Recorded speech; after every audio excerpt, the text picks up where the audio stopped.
Now, thousands of Kentuckians are waiting for life-saving transplants, hoping the right match will come in time.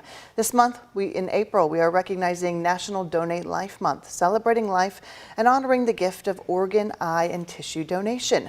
Dr. Dylan Adamson is a transplant surgeon with U of L Health, and we thank you for coming on today. Yeah, thanks for having me, Shay. So let's talk a little bit here about liver donation. That is our specialty, and it's something that becomes necessary after liver disease. So walk us through that. When do you get to the point that you actually need a transplant? Yeah, so thanks for bringing attention to this. So Kentucky is one of the hardest hit areas in the country for mortality rate from liver disease. So it's certainly a pervasive problem for the Commonwealth.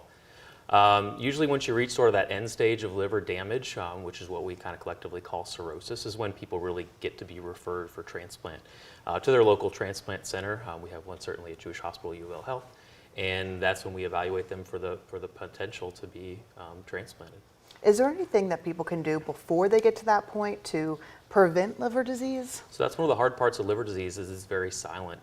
Sometimes it only shows up sort of once the damage has been done. Certainly regular visits with your primary care doctor, regular laboratory evaluations is essential. Avoiding things that can be hard on the liver like excessive alcohol, making sure you're eating a well-balanced diet. Those are the best things you can do. But even with the best case scenarios, some people may develop autoimmune diseases or things like that. So. Okay, so let's talk solution here, which is a transplant for many people in this case. What does that look like, and what does life look like afterwards? So for a liver transplant, it's a big operation. They're going to be in the hospital for 10 to 14 days, sort of best case scenario.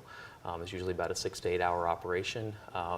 And then, they're going to go home and be on medication for life to kind of suppress their immune system. Oh. So that's the biggest impact to their life. But life with a transplant for a lot of people, once they've reached that stage, is a tremendous improvement from where they are before.